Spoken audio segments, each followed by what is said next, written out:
So today we're going to talk about tidings and blessings and faith. This is my testimony.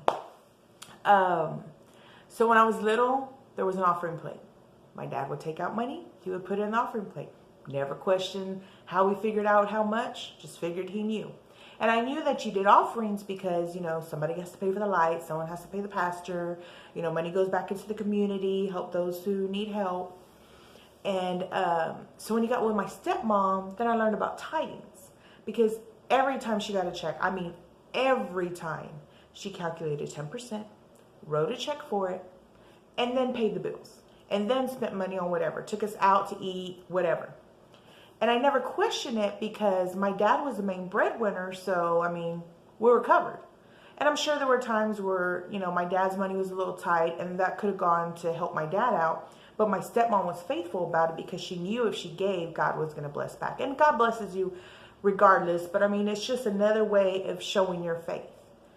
And I didn't understand that. So when Zyda got sick and I got back into church and everything, I figured, I don't have money to give back.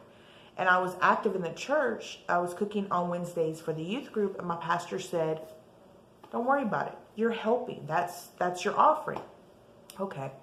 Well, then Zyda's health and then my health took us out of church. And so when I would go, I felt bad. I didn't have, no way to, one, give any tidings. Two, I wasn't helping out with the church anymore. So then I prayed about it and I said, you know what, God, I'm going to give you all the change I have. So at the end of the week on Sundays, whatever coins are in my purse, they're yours. Whether it be 15 cents or $2, whatever, they're yours. So I would do that every week. Now, some weeks there wasn't any coins. So, our pastor had talked about it some more, and I'm like, 10%. We have like $1,100 a month, and that doesn't even cover the bills. That's why we're behind. So I'm like, I can't give you $110. No, God, I need that. So I was like, okay, well, I'll give $1 in all my change. Well, then this last Sunday, it was eating at me. And I'm like, God, what am I supposed to do? I have like $6 and some change. I'm not going to have enough for the week. And then I thought about it. $6 isn't going to do anything to me. $6 is not going to give me a quarter tank of gas in the car. So I gave it. I gave it all.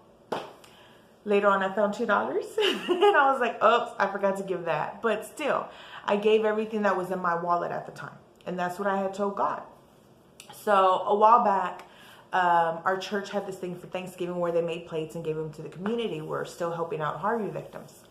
Well, I knew I couldn't do anything because I had foot surgery about a little over a month ago, and I still can't. I'm not where I need to be. So I was like, well, I'll go donate some vegetables. So I go to the church to go drop it off, and I'm catching up to the secretary, and I'm telling her, we still haven't got the AC fixed, can't turn the heater on because it's a fire hazard, etc. So we had a benefit back in like the summertime, and the money that we came up with wasn't anywhere close to what we needed to be. So all that money went to bills. So now bills are back up and we still need this, and I'm back to where I was. So then, of course, this week I'm like kind of distraught, and I'm like, oh man, I'm stressing over this. I don't have any cash. My bank account's overdrawn. How we're going to get through this week. I just got to get to Friday. And the secretary calls me. She's like, hey, you mentioned about the AC. Do you still have need? Because the church wants to help you. I was like, yeah, I still need it. So I reach out to the guy and I'm like, hey, do you still have that used unit? And he's like, well, what I have that'll fit is 7 years old. And I'm like, that's not, really upgrading. So then I tell her, and she's like, well, maybe this money can take you, you can go to a store and go get some heaters for the house. So at least that, y'all be warm. And I'm like, okay, well then I go to the church today and never asked how much or anything like that, but it would have been exactly what I needed to buy this used unit. So I'm back on the hunt.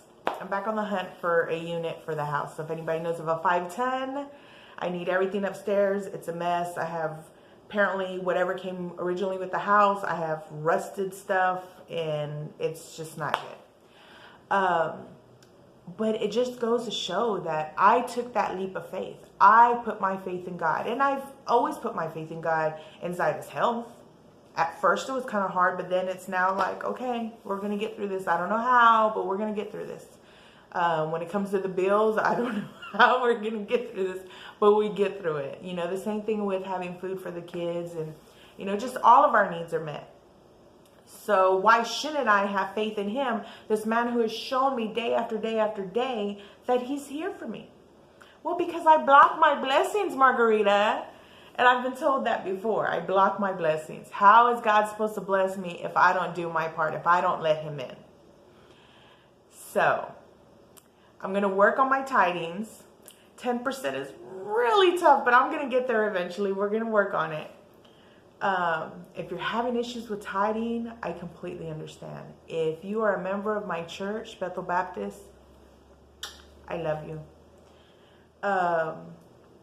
If you are down on your faith, down on your luck, and you don't know how you're going to make it, you're not alone. I'm the president of the fan club. But keep praying.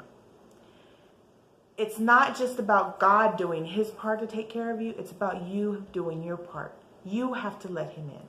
Our pastor posted the other day about basically like, if you don't go out and ask about how your community is doing, how are you going to help them? If you don't allow someone to know that you need help, how are they supposed to help you? If you don't tell God, he knows. But if you don't come to him and tell him, hey, I need help, I need you, he can't help you if you don't let him in.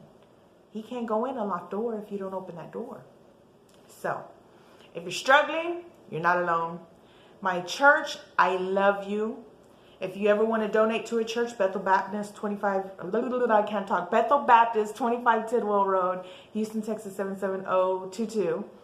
If you just want to come visit a church, if you're down on your luck, if you need some food, hit up my church. Whatever it is, however, if you just need someone to pray over you, we're there.